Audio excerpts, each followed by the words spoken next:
Sa isang call center company, hindi na lang natin pangangalanan yung mismong kumpanyang ito. Meron sa loob noon na isang room na hindi masyado nagagamit ng mga trabahante. Dahil nga nakalock ito, wala nakakapasok, wala nakakalabas. Merong isang trabahante na lalaki na nung araw na yon ay naglalakad sa hallway. Habang naglalakad siya doon, may napansin siyang tatlong lalaki na lumabas sa room na number 4.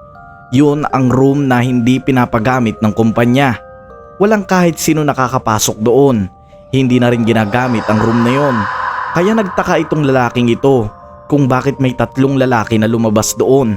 At syempre ang mas ipinagtaka niya, yung isang lalaki, meron siyang hawak na plastic na parang may laman. At yung isa naman may mga dugo sa damit. Hindi niya lubos na maisip kung anong ginawa ng tatlong lalaki. Na-curious siya kaya ang ginawa niya, pumasok siya doon sa nilabasan ng mga lalaki sa room number 4. Pagpasok niya doon, wala naman siyang napansin na kahit na ano ng unang pagpasok niya. Pero sa may dulo ng room na ito, merong mga lamesa na nagkumpulan. At doon sa ilalim, nakita niya ang isang babae. Nakahiga ito, wala nang malay, sugatan at maraming saksak. At ang pinaka nakakagimbal na nakita niya ay ang isang bote na mismong nakasaksak sa masela na bahagi ng katawan nito. Sino nga kaya ang may gawa ng mga bagay na to at ng krimen na ito? Sino ang tatlong lalaki na nakita niyang lumabas sa room number 4? Sino ang mga ito at anong kinalaman nila sa nangyaring krimen? Yan ang pag-uusapan natin dito sa Archive 101. Kaya kung handa ka na, tara, pag-usapan natin.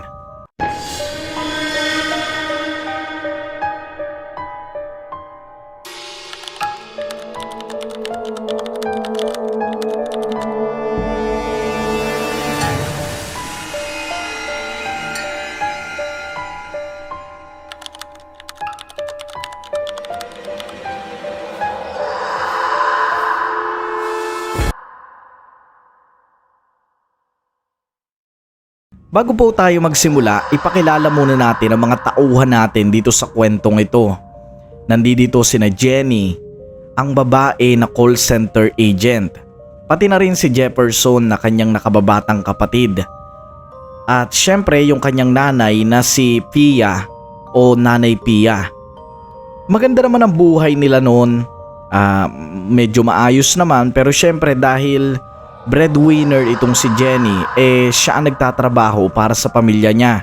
Siya ang kailangan na palaging merong income kasi kung wala, may hirapan yung takbo ng pamilya nila.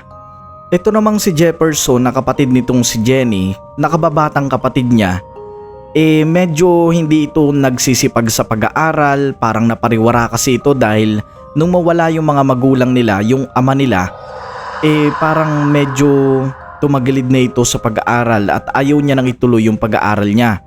Pero dahil nga pinipilit siya nitong si Nanay Pia na ina nitong si Jenny at si Jefferson, napilitan lang siya mag-aral. Anong nangyari, parang napapabarkada lang ito sa mga hindi magandang barkada, natuturuan siya ng kung ano-ano. Parang nga nangyari dito kay Jefferson, hindi niya sinusunod kung ano yung kagustuhan nitong si Jenny na kanyang ate at pati na rin yung kanyang ina na si Nanay Pia. So sa makatuwid, parang hindi nagseseryoso sa buhay itong si Jefferson. Nandiyan na nga yung nalaman nila ang isang balita na sobrang ikinagalit nitong si Jenny, nitong kanyang ate. Nalaman niya kasi na itong nakababata niyang kapatid, ang mga tropa nito ay gumagamit ng ipinagbabawal na droga. Yun lamang ang kanyang sobrang ikinagalit ng araw na yun. Pati na rin si Nanay Pia na ina nitong si Jefferson at Jenny ay nagalit din. Dahil hindi nga naman tama na bumarkada siya sa mga ganon dahil who knows, diba? Baka gumagamit na rin itong si Jefferson o baka na-impluwensya na siya ng mga maling gawain itong mga tropa niya. At dahil nga sa naging away ng alitan nitong ate at ng kanyang nakababatang kapatid, parang nagtanim ng galit itong bata sa kanyang ate. Hindi naman siya sobrang bata, like parang mga first year college, ganyan. Pero syempre ate niya pa rin itong si Jenny dahil breadwinner nga ito si Jenny. So dahil sa pag-aaway nilang yun ay medyo nagkameron ng konting galit itong batang ito na si Jefferson sa kanyang ate. At yun siguro ang naging hudyat o naging simula ng isang mas malaking gulo. So dahil nga doon, pinagbawalan nitong si Jenny yung kanyang kapatid na sumama doon sa mga katropa nito o mga kabarkada nito dahil alam niya hindi makakabuti sa kapatid niya na sumama ito sa mga yun. Pero dahil matigas ang ulo nitong si Jefferson, tumigil siya ng pag-aaral. Hindi niya itinuloy ang pag-aaral at ang ginawa niya ay lalo pa siyang sumama doon sa mga barkada niya. Lubos na nawalan ng pag-asa noon sina Jenny at ang kanyang nanay. Dahil para sa kanila, parang nawawalan lang ng saysay lahat ng sinasabi nila. Dahil nga mas lalo pang nagiging pariwara itong si Jefferson. Habang tumatagal ang panahon, unti-unti nang naisip ni Jenny kung paano niya tutulungan yung kapatid niya. Dahil kung hindi siya gagawa ng paraan, baka lang naman dumating yung oras, araw na itong kanyang kapatid ay matulad na rin doon sa mga barkada niya. Umaasa siya na kahit sa konting pag-asa, mapagbago niya yung kapatid niya. Kumbagay makatulong din ito sa pamilya nila. Kaya naman sabi noon ng ate niya na si Jenny, tutulungan siya nito na makapag-apply doon sa call center na pinagtatrabuhan nitong si Jenny. That time kasi nagtatrabaho si Jenny doon sa call center. Pumayag naman itong bata. Bagaman para sa kanya ay mahirap ang trabaho, ayos lang dahil hindi natin alam kung bakit gustong kumita rin ng pera nitong bata. Sabi naman ng bata gusto rin niyang makatulong sa pamilya. Pero may mas malalim pala itong dahilan. Dahil yung gusto niyang kitain na pera sa pagtatrabahuhan niya sa kumpanya ng ate niya ay gagamitin niya para makabili ng droga. Ayun na nga That time pala gumagamit na talaga itong si Jefferson at pumayag siya sa gusto ng ate niya na maipasok siya sa kumpanya nito para may pera siya pambili ng pambisyo niya. Pumayag naman itong si Jenny dahil gusto niya nga rin na mapagbago itong kapatid niya. Naiisip niya siguro na kapag nagkatrabaho na ito magiging maayos-ayos na ito, di ba? At ayun, nagtrabaho naman niya itong si Jefferson doon sa kumpanya na pinagtatrabahuhan din ng kanyang ate. Nagkameron din ito ng mga kaibigan at dito na papasok ang dalawa pang tauhan. Nandiyan na sina June at pati na rin si Rico. Ang dalawang tao na ito ang madadagdag sa ating eksena. Sila ang naging kaibigan nitong si Jefferson sa loob ng call center company. Si June at si Nico ang nakakasama niya palagi doon sa kampanya na yon. Nalaman din itong si June at si Nico na kapatid pala nitong si Jefferson iyong Jenny, which is nagugustuhan kasi nitong Nico at June yung ate nito dahil maganda nga ito. Para sa kanila siguro attractable yung presensya ng ate nitong si Jefferson. So sinabi nila na medyo crush nila yung ate nitong si Jefferson. So anong nangyari, okay lang naman kay Jefferson, nauunawaan niya yon. Kasi para sa kanya, ito naman ay isang pagbibigay lang ng impression sa kung ano nararamdaman ng isang tao. Lumipas pa ang mga panahon, nagtrabaho nga si Jefferson sa pinagtatrabahuhan din ng kanyang ate Jenny. At doon naganap ang isang problema. Dahil nung unang sahod nitong si Jefferson, di syempre sumahod na siya at yung kanyang nanay Pia at pati itong si Jenny naghahanap ng sahod niya kung nasaan na raw. Makalipas lamang ang ilang araw pagkatapos niyang sumahod, wala na agad yung pera.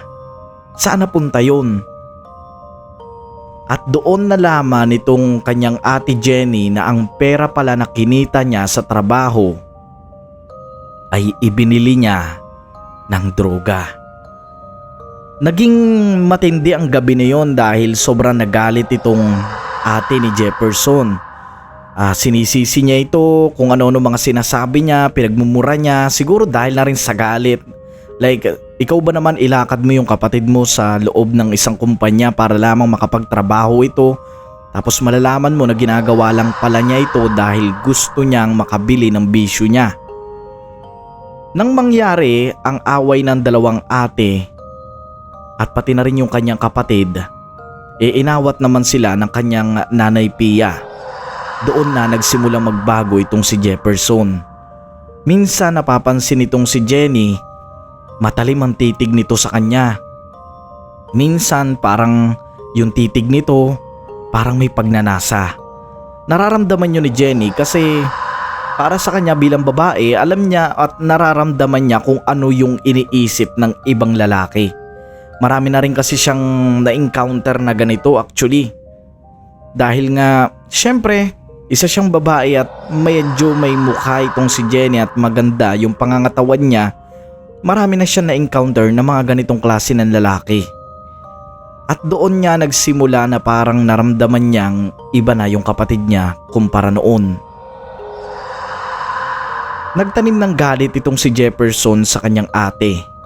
At syempre palagi niya nakakasama sa loob ng kumpanya ng call center ay yung dalawa niyang kaibigan na si June at si Rico. Itong dalawa na ito ay may gusto doon sa ate ni Jefferson. At dahil siguro sa galit ni Jefferson, nabuo ang isang plano. Habang nasa smoking area noon si Jefferson, si June at si Rico, ang tatlong lalaki, nag-uusap-usap lang sila noon na parang biruan. Siguro dahil maganda ang kapatid itong si Jefferson ay binibiro ito ni June at Rico. Sabi siguro nila bayaw, ganyan. Parang normal naman yung mga ganong biruan kung sa una. Pero doon pumasok ang isang ideya. Nagtanong itong si Rico. Sinabi niya, "Kaya mo bang isuko ang ate mo sa amin?" Yun ang mga salitang binitawan. At syempre, that time, gumamit si Jefferson ng ipinagbabawal na droga. At siguro dahil na rin sa kanyang malikot na isipan, hindi rin niya makontrol ang sarili, nabuo ang isang plano ng tatlo na yon. That time siguro nakalimutan na ni Jefferson na ate niya yung pinagpaplanuhan nila ng masama. Ang nangyari noon, ang naging plano nila ay gagamitin nila si Jefferson upang matawag ang ate nito. Dahil nga syempre kapatid ni Jefferson yung kanyang ate ay mas madali at mas magtitiwala ito sa kanya. Ang ginawa ni Jefferson noon, tinawag niya yung ate niya. Parang gusto lang magpatulong sa trabaho, pero habang magpapatulong pala ito sa trabaho, ang hindi alam ni Jenny, may mangyayaring masama ng gabi na yon. At dito na nga nangyari yung isa sa pinakamasaklap na ginawa ni Jefferson sa ate niya. Merong isang room noon sa kumpanya nila na hindi ginagamit ng company dahil medyo luma na nga ito at hindi na rin ito napapasukan ng ibang tao o wala na ring mga tao na nagtatrabaho doon. So this room is like an empty room na walang pumapasok o walang lumalabas. So para kay Jefferson, ito yung pinakamagandang place para gawin ang plano nila. Pumasok si Jefferson doon. Pinasunod niya yung ate niya. Nagtanong naman itong ate niya, bakit sila papasok doon? Masyadong madilim at pinagbabawal na ng kumpanya na pumasok sa room number 4. Pero nagpumilit si Jefferson na may gusto daw siyang kuhanin at hindi siya makaisa dahil natatakot siya at madilim. Pero pagpasok nitong ate niya sa loob ng kwarto, doon na pumasok si June at Rico. Mabilis nilang dinakma ang babae. mabilis nila itong hinawakan kung saan-saang parte ng katawan nito. Doon na nila isinagawa ang matagal na nilang pagnanasa sa babae. Si Jefferson nung unay nakatitig lamang. Maya-maya'y nakaramdam na rin ng init sa katawan. Sumama na siya sa dalawa niyang kaibigan habang ginagawa ito sa ate niya. Oh my God! Grabe! At habang ginagawa pa nila ito, hindi pa nakontento si Rico. Kumuha siya ng isang bote at yung bote na yon pinilit niyang ipasok sa loob ng masela na bahagi ng babae. Nagsisigaw naman itong si Jenny pero wala nakakarinig sa kanya dahil nga medyo isolated yung room na yon. Medyo malaki kasi at malawak yun at sobrang kuloom ng loob noon at hindi ka maririnig kung sisigaw ka. Kasi yung room ng mga trabahante medyo mas malayo sa room na yon. Kaya siguro wala nakakarinig. At ang pinakaginawa pa kasi, hinarangan ng panyo ang bibig ng babae. Kaya hindi ito nakasigaw pa. Pagkatapos nilang gawin ang kanilang pagnanasa, ang sunod nilang ginawa ay ang unti-unting pagpapahirap dito gamit ang bote. At doon, gumamit sila ng matatalas na armas para hitilin ang buhay ng isang babae. Pagkatapos noon, lumabas sila. Paglabas nila, ang akala nila wala nakakita sa kanila. Pero may nakakita sa kanila. Isang lalaki, kaibigan ni Jenny. Napansin sila nito na lumabas sa room na hindi na masyadong ginagamit ng kumpanya. Kaya nagtaka ito kung bakit may nakapasok doon. Kaya naman na-curious siya at pumasok siya sa loob ng kwarto na nilabasan ng 3 lalaki. Pagpasok niya doon, tiningnan niya yung paligid. Medyo makalat, magulo at para sa kanya baka normal lang ito dahil hindi na nagagamit ang room na yon. Pero habang papasok siya sa pinakaloob, nakita niya ang nagkumpulan ng mga lamesa at may nakahigang babae sa ilalim noon. Nakasaksak ang isang malaking bote sa maselang bahagi ng katawan nito. At ang pinaka nakakaawang nangyari, tadtad ng saksak ang babae. Doon niya'y napasigaw na itong lalaki na nakakita ng aktual na krimen. Napasigaw siya at napatakbo. Nagsumbong agad siya sa kanilang team leader. Doon ay ginawan agad nila ito ng paraan. Humanap agad sila ng emergency na makakatulong sa kanila upang mailabas ang babae doon at maisugod sa ospital. Pero habang ginagawa nila yon, hindi na umabot pa ang babae. Namatay na si Jenny dahil nga sa dami ng tinamo niyang saksak sa mga demonyong gumawa nito sa kanya. Nang malaman ito ng pamilya ni Jenny na si Nanay Pia, sobrang umiyak ito dahil nakatanggap pa pala si Nanay Pia ng last na text message na pauwi na raw itong si Jenny. Which is nang gabing yun, pauwi na naman talaga sila. Nangyari nga lang yung krimen na yun. Ang pinagtataka ni Nanay Pia, nang gabi na yun, hindi umuwi itong isa niyang anak na si Jefferson.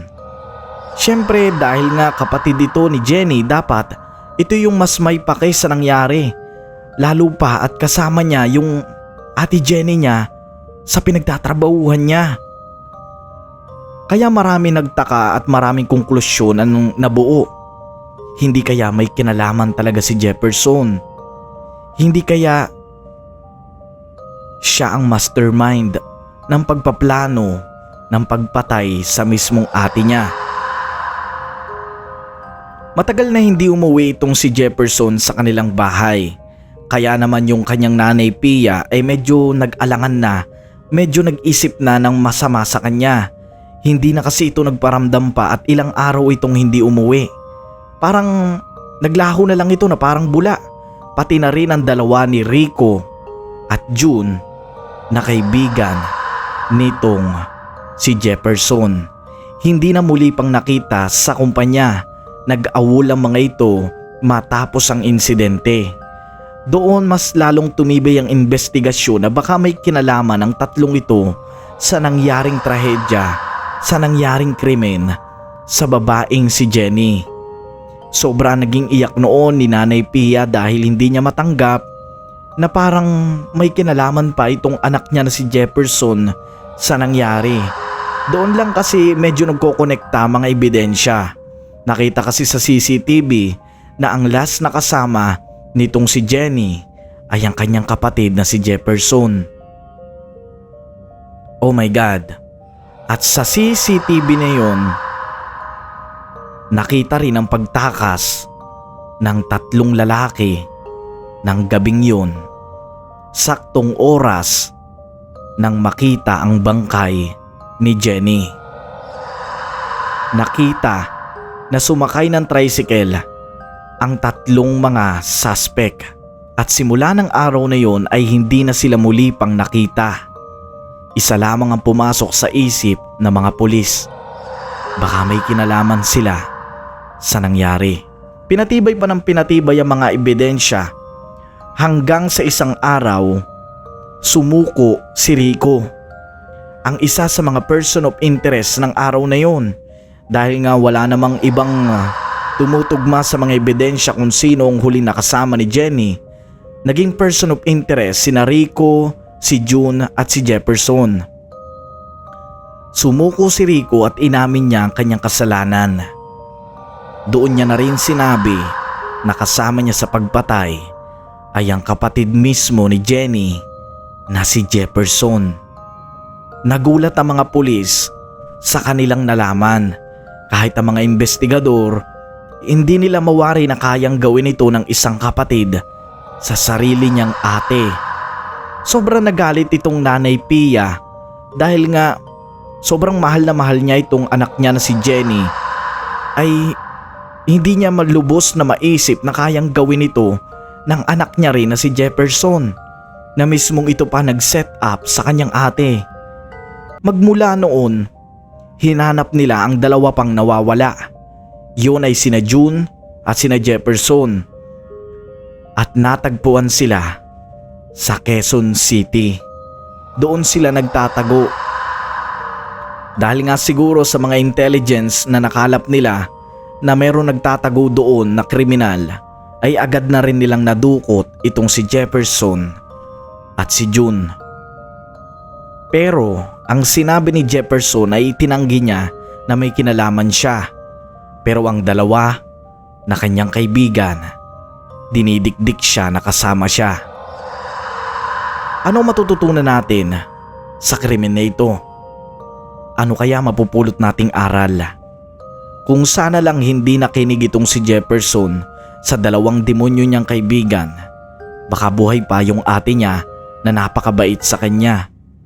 Baka hindi nangyari to sa kanyang ate. Baka sana mas masaya pa siya ngayon kesa makulong siya ng matagal. Pero dahil nakinig siya sa dalawang demonyo, nakalaunan ay nilaglag din naman siya. Parang nawala ng saysay ang lahat ng ginawa nila. Naging masaya lang sila ng isang gabi, pero magdudusa sila habang buhay. At yan ang ating kwento na nakalap internet. Sobrang hindi ako makapaniwala nung narinig ko yung kwento na to. And actually, oh my God, nakakakilabot, nakakagalit na hindi mo maintindihan kung ano mararamdaman mo dito kay Jefferson. Ano bang pumasok sa isip mo para gawin yan sa ate mo? Pero one thing for sure, pinagdudusahan na niya yung kanya nagawang kasalanan. And hopefully makamove on na rin itong si Nanay Pia. So yan po ngayon ang kwento at krimen dito sa Archive Story o Archive 101.